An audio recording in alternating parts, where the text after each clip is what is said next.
Ya Rasulullah, salamun alaik.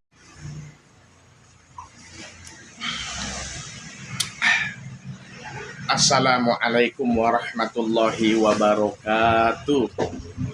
Selamat pagi teman-teman, saudara-saudari dimanapun Anda berada. Jumpa lagi dengan saya Ihsanul Musa, si pecinta kajian. Pada kesempatan pagi hari ini sedikit saya ingin bercerita dongeng-dongeng di sini, yang semoga dari dongeng dan cerita yang saya utarakan pada kesempatan kali ini terdapat hikmah dan pelajaran yang bisa kita ambil, yang bisa kita petik dan bermanfaat bagi kehidupan kita sehari-hari. Amin, amin ya rabbal alamin.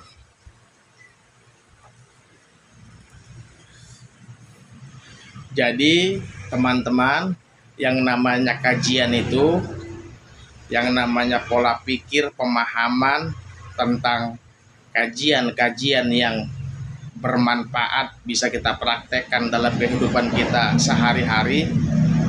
Nggak melulu kajian-kajian yang tingkat tinggi, kajian-kajian yang dalam, yang harus dan selalu kita sharing, kita berbagi, kita kupas. Karena nggak semua orang sudah lulus kepada kajian-kajian yang ringan, yang cetek sekalipun. Jadi jangan kita pernah minder ataupun merasa kurang pede untuk mengkupas suatu kajian yang kelihatannya sepele, kelihatannya kurang dalam ataupun pembahasan ringan. Karena di sepele, kurang dalam dan ringan itu kadang-kadang masih banyak juga saudara-saudari kita yang perlu teredukasi tentangnya. Begitu.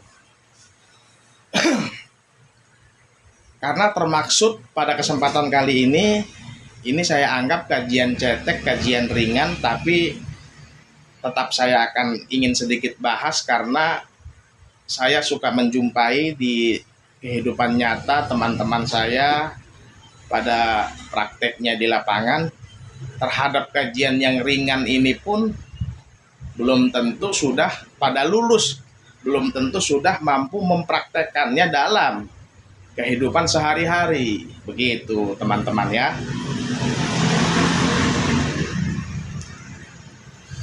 Yaitu tentang kalau kita laki-laki, terlebih-lebih kita seorang muslim, sebenarnya baik kita mau laki atau perempuan, baik kita seorang muslim atau non-muslim, kalau bisa bagus juga untuk memiliki prinsip yang akan saya kupas pada kesempatan kali ini.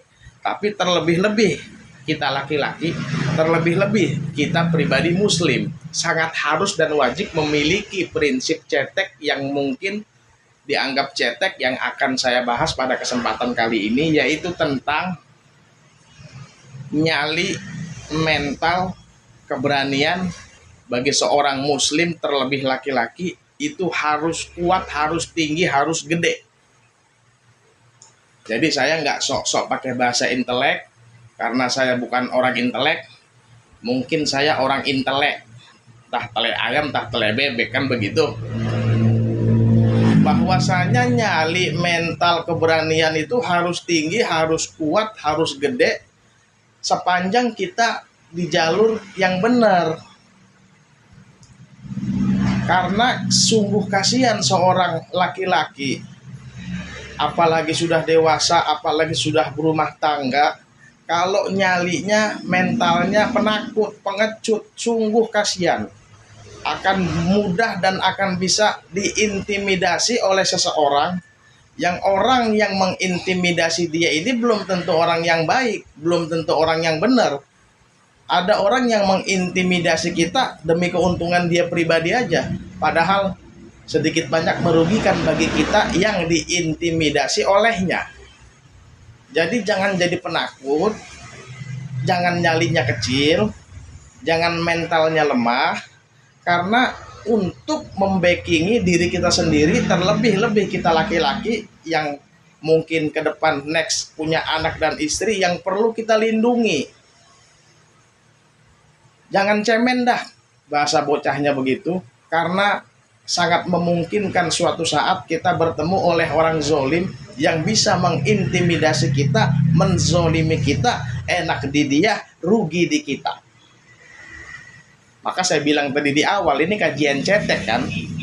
Kajian-kajian model begini nih udah saya tanemin ke diri saya sejak saya masih SD. Saya nggak mau ada punya rasa takut sama siapapun di dunia ini, terlebih sepanjang saya benar. Tapi ternyata kajian yang saya anggap udah saya dapat dari SD ini sekalipun, belum tentu semua pribadi orang sudah memilikinya. Dan ada faktor lain, memang seseorang itu punya keberanian, punya nyali gede, bisa satu dari keturunan, udah gennya itu pemberani lah gitu.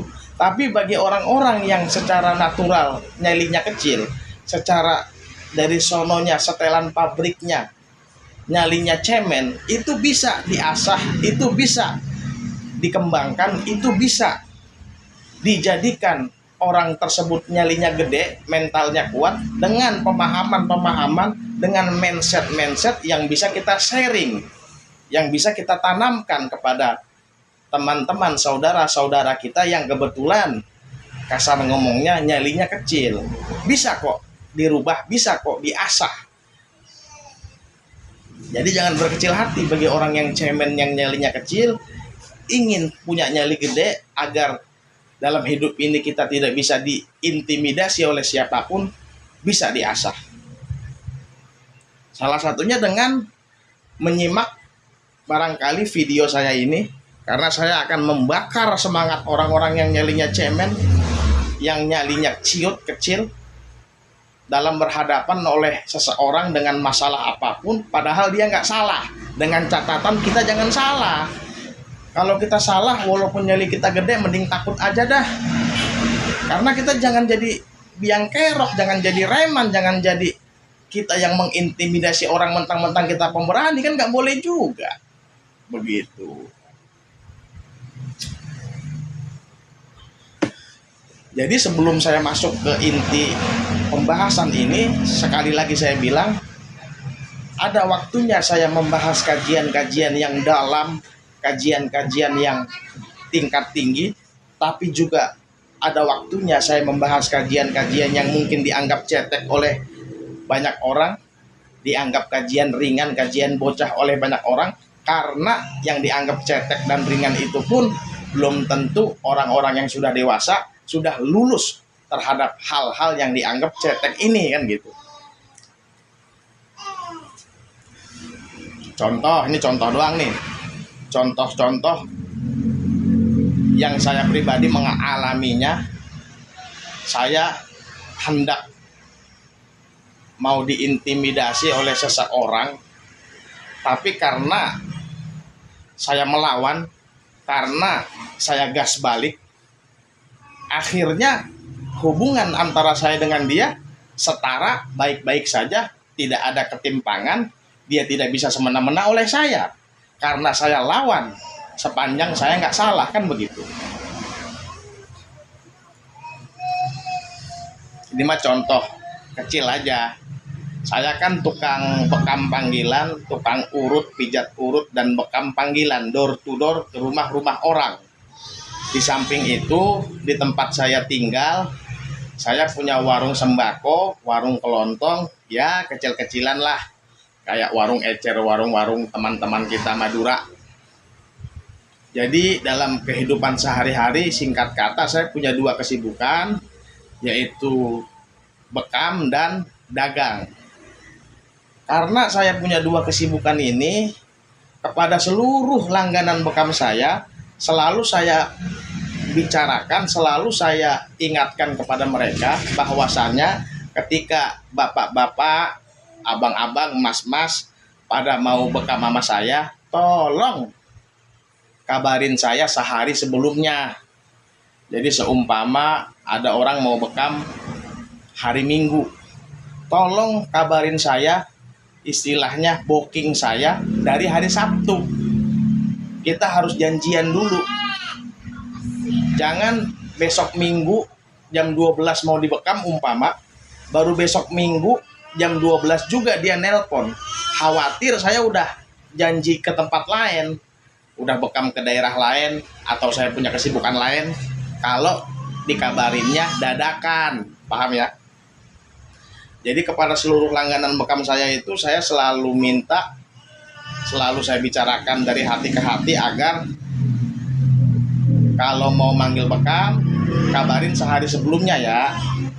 Paling mepet banget saya sering bilang sama mereka, kalau umpama mau dibekam sore habis asar, ya paling telat kabarinlah dari pagi, agar saya mempersiapkan waktunya, agar kalau ada orang yang mau ngajak saya terhadap satu urusan, saya bisa tolak karena saya ada janji bekam dengan pasien atau orang yang sudah booking saya, kan begitu. Niatnya kan baik. Tapi ternyata nggak semua orang bisa memahami maksud saya tersebut. Jadi ada satu oknum tentara langganan bekam saya yang berkali-kali ketika beliau manggil bekam, kebetulan jadwalnya bentrok terus. Saya udah ada janji mau bekam ke tempat lain. Dia nelpon, "Pak, bisa datang ke rumah nggak bekam saya?" Saya jawab, "Waduh, maaf Pak, kalau sekarang saya udah ada janji mau bekam ke tempat lain." Besok-besok dia nelpon lagi, dadakan lagi, "Sekarang bisa nggak datang ke rumah?" Waduh, ini saya mau berangkat ke rumah orang yang udah terlanjur booking saya. Dan selalu saya kabarkan juga bahwa kalau besok Bapak ada waktu nggak? Kalau besok Bapak bisa nggak? Terserah, mau pagi, siang, sore, atau malam, kita janjian dari sekarang, biar nggak bentrok kayak begini lagi, saya bilang. Dia selalu jawab, "Ya udah besok dah saya kabarin lagi," kata dia. Ya saya pun oke, terserah. Kalau besok ketika dia ngabarin saya ada waktu, sebenarnya saya akan meluncur dan berangkat aja. Tapi seringnya ketika dia nelpon dadakan, saya udah ada janji bekam ke tempat lain, karena ya bukannya sombong, lumayan laku lah bekam saya ini. Dan berulang terus hal seperti itu, sekitar sampai 10 kalian lah. Si bapak tentara ini juga nggak kapok-kapok juga, manggil saya terus, tapi kebetulan berbenturan terus dengan jadwal saya yang lain. Padahal syaratnya simpel kok, janjian kabarin saya sehari sebelumnya, itu doang, insya Allah kepegang. Tapi kan ya tadi saya bilang, nggak semua orang bisa memahami maksud baik saya tersebut ternyata. Singkat cerita, pada suatu waktu dia ngabarin saya lagi pakai WA voice note. "Assalamualaikum Pak, kalau sekarang bisa nggak bekam saya?" Lagi-lagi dia ngabarin saya dadakan sekarang. Jadi dia ngabarin saya bukan buat besok, buat detik itu juga gitu kan. Ya saya kabarin dong apa adanya bahwa, "Waalaikumsalam warahmatullahi wabarakatuh Pak. Waduh, mohon maaf kalau hari ini baik pagi, siang, sampai malam saya udah ada janji bekam ke tempat lain," saya bilang. "Paling kalau Bapak mau besok lah. Ayo, tapi kita harus janjian dari sekarang, jangan Bapak ngabarinnya besok dadakan lagi," saya bilang. "Nah, kalau besok Bapak ada waktu nggak? Pagi, siang, sore, malam, silakan pilih, tapi booking saya sekarang," saya bilang. Saya juga jawabnya pakai voice note, kurang lebih voice note saya itu 1,5 menit lah gitu kan. Tiba-tiba datang balasan dia, ngegas, ngomel, mentang-mentang dia tentara kali ya. Dia bilang, "Ya udah, bisanya kapan? Saya mau bekam ditolak-tolak mulu, nggak bisa-bisa mulu. Bisanya kapan?" kata dia. Ya saya dengar jawaban seperti itu emosi dong. Saya salah apa dibentak-bentak? Saya salah apa dimaki-maki? Kan begitu. Saya bilang, "Hei Pak, tolong dengerin voice note saya sampai habis. Di situ udah saya jelasin, saya bisa besok. Mau pagi, siang, sore, atau malam saya ladenin. Yang penting janjian dulu sekarang. Booking saya sekarang. Bapak yang selalu dadakan kalau ngabarin, akhirnya nggak bisa, Bapak juga yang sewot. Jangan mentang-mentang tentara Pak. Emang saya takut sama tentara?" Saya bilang begitu kurang lebihnya. Jadi yang saya kesel, dia langsung ngomel, langsung ngegas, seraya nanya kapan bisanya. Padahal di voice note balasan saya sebelumnya udah saya bilang, saya bisa besok. Cuman dianya aja nggak sabaran untuk dengerin voice note saya sampai habis yang 1,5 menit itu gitu, paham nggak? Akhirnya datang balasan dia, ya udah Pak, terima kasih, saya pengennya sekarang sih melembut langsung nadanya. Nadanya langsung melembut, langsung nggak ngegas lagi kayak tadi. Lah saya pun langsung rubah style nada dong. Dia udah melembut, dia udah melunak, kita melunak juga kan begitu. Oh ya udah Pak, mungkin belum jodoh kali kita. Ya kedepannya kalau mau bekam kabarin aja sehari sebelumnya, saya bilang. Pelajaran yang harus kita petik dari secuplik kisah tadi apa? Betapa kita nggak salah apa-apa, bisa aja kita digas-gas orang, kita diintimidasi orang, mungkin mentang-mentang dia tentara, mentang-mentang dia tinggi gede, dikira kita takut, dikira kita bakal nurut gitu aja. Dan memang saya akuin, kalau tukang bekamnya itu nyalinya kecil, tukang bekamnya itu penakut, saya yakin dibentak, digas seperti itu, yang semestinya dia sibuk, semestinya dia nggak ada waktu buat bekam si tentara ini karena dia ngabarin dadakan, besar kemungkinan dia bisa-bisain, dia paksain demi takut sama si tentara kalau dia nggak layanin si tentara ini, kan begitu. Lah kalau saya kan nggak pandang bulu, mau orang biasa, mau tentara, mau presiden, kalau mau bekam sama saya janjian dulu, karena biar nggak bentrok dengan orang yang sudah terlanjur booking saya, kan begitu. Pelajaran yang dipetik, saya berpikir, saya merenung, ya Allah, betapa kasihan ya orang-orang yang nyalinya mentalnya kecil, yang nggak berani baku pukul kalau memang harus dengan sangat terpaksa terjadi, pasti digas-gas begitu langsung nurut, langsung tunduk, langsung takut. Pasti. Kalau orang penakut mah apalagi tentara loh. Ya saya juga kasar ngomongnya, kalau betul-betul fight lawan si tentara tadi belum tentu menang. Teman kita lawan aja dulu, kan begitu. Itu kan kemungkinan terburuknya, tapi paling tidak kita udah ngasih sedikit ngunjukin taring kita bahwa gua ngelawan loh, gua nggak tinggal diem loh ketika lu mau intimidasi gua. Sampai pada kemungkinan terburuk kita harus baku pukul pun ayo, kan begitu.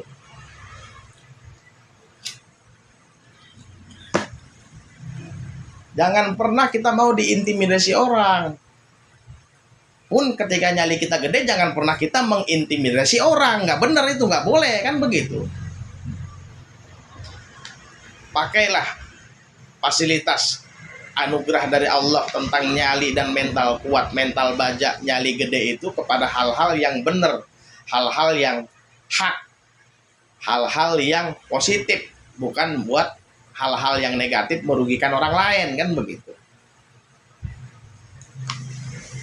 Jadi pentingnya nyali kita itu gede, lawan siapapun orangnya kalau kita nggak salah, karena kita akan diinjak-injak kalau kita ditakar bahwa kita takut dengan dia.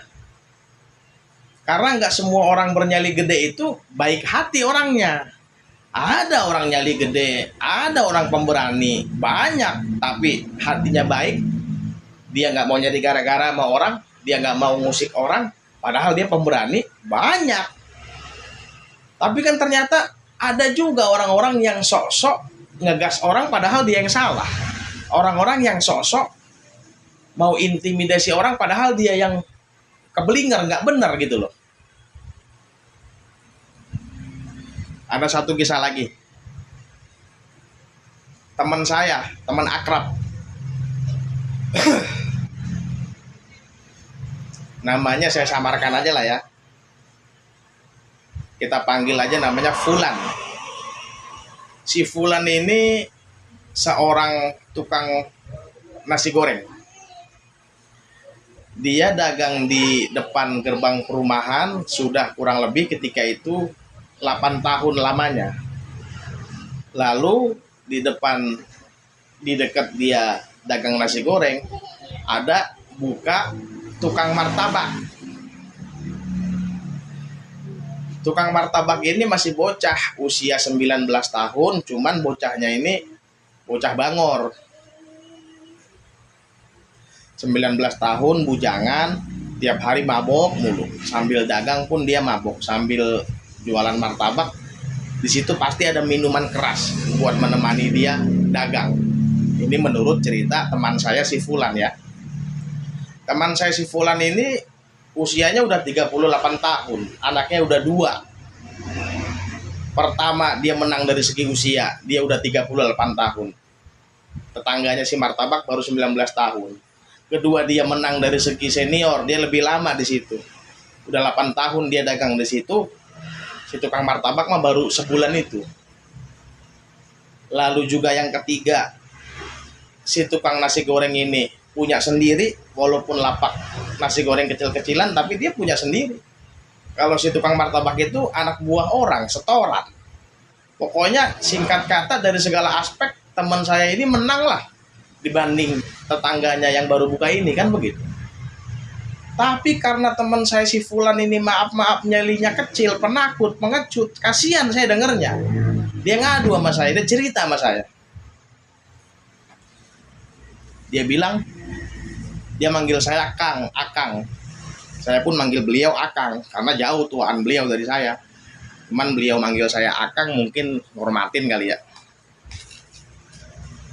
Bentar, nyalain rokok dulu dong.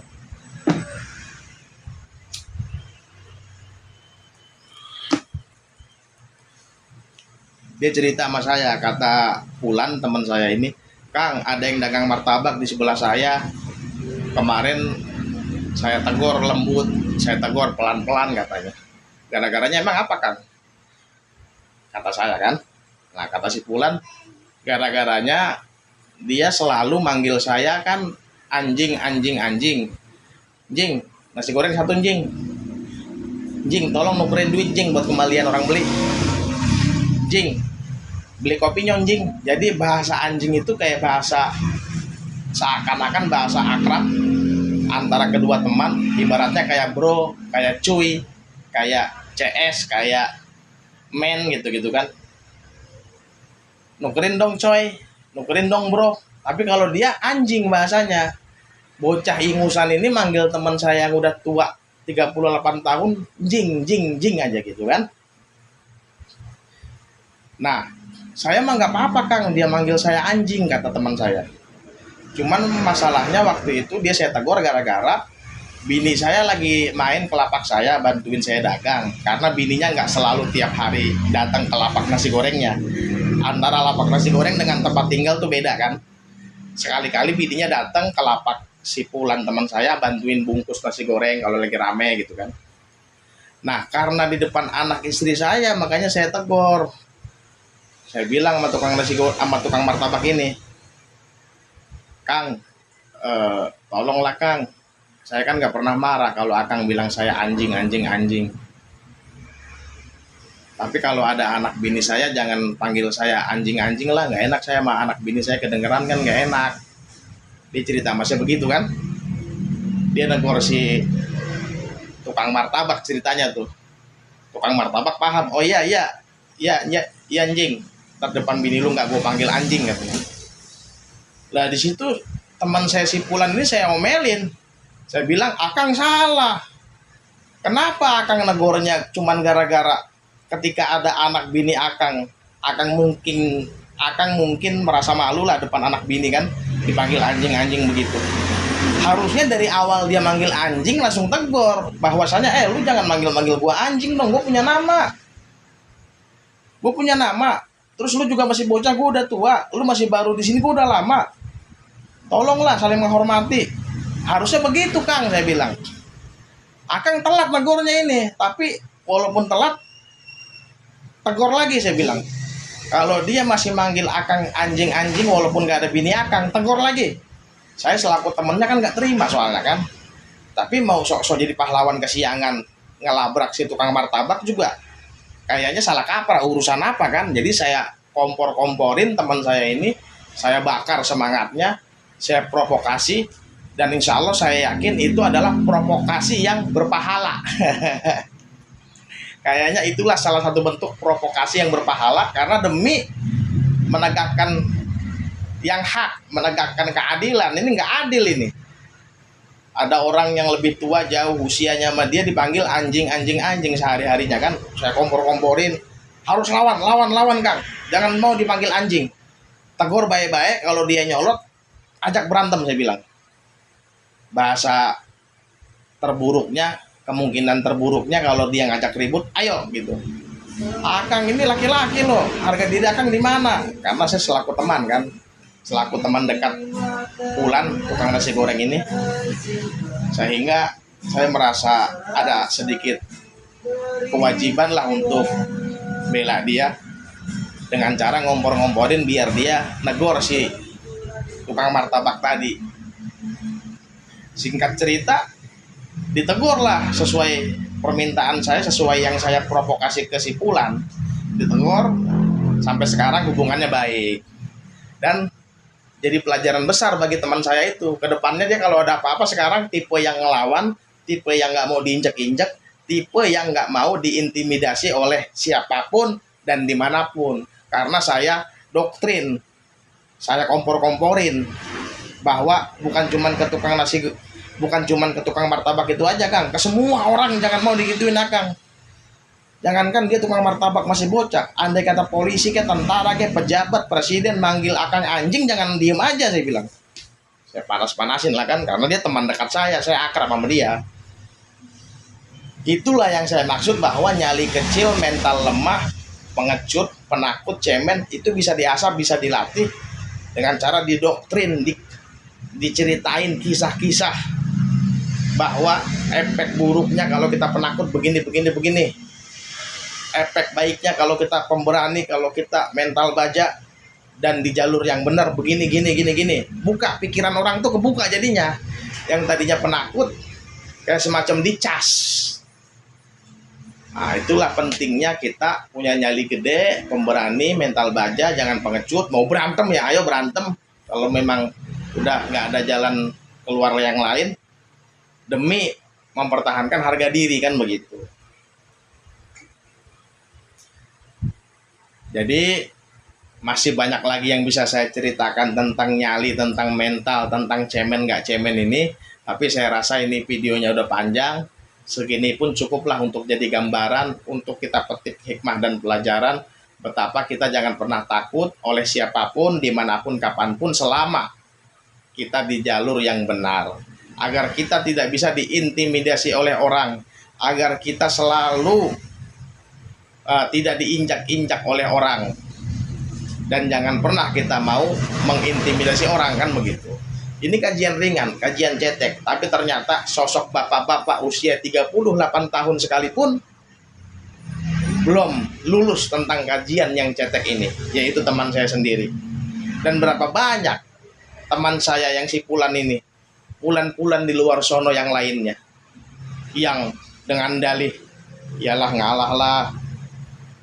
ngalah sing waras, legowo, sabar. Tapi tiap hari kita dipanggil anjing. Itu adalah sabar yang bukan pada tempatnya. Sabar yang malah dosa, itu nggak pahala. Karena membiarkan diri kita dizolimin oleh orang lain dan membiarkan orang lain berlaku zolim terus-menerus kepada kita. Paham nggak? Jadi posisi teman saya, si Pulan itu, cuman dua kemungkinan. Pertama, dia takut. Yang kedua, itu bukan sabar. Jadi nggak ada alasan sabar yang seperti itu. Itu murni takut, murni nggak berani, murni nggak mau ribet, ntar takut masalah. Ya hidup ini memang kadang-kadang harus melalui rintangan-rintangan masalah-masalah tertentu kok untuk mendapat satu kenyamanan. Jangan hindari, jangan lari, jangan kabur dari sebuah rintangan yang jelas-jelas ada di depan mata kan begitu. Dan terbukti ketika ditegur si tukang martabak ciut kok, nurut kok, nggak ngelawan kok. Untung dia cerita sama saya, dalam hati saya kan kalau enggak mungkin sampai detik ini dia masih dipanggil jing terus. Dalam hati saya, on banget teman saya yang satu ini. Kok negornya ketanggung gitu loh. Jangan panggil saya anjing depan anak bini saya. Kalau nggak ada anak bini saya, jangan kata anjing, babi juga boleh. Apa-apaan itu kan? Itulah pentingnya nyali gede. Tapi bukan untuk jadi preman, bukan untuk jolimin orang, untuk menegakkan kebenaran agar kita tidak bisa diintimidasi orang. Itu aja intinya. Baik, terima kasih. Billahi taufiq wal hidayah. Wassalamualaikum warahmatullahi wabarakatuh.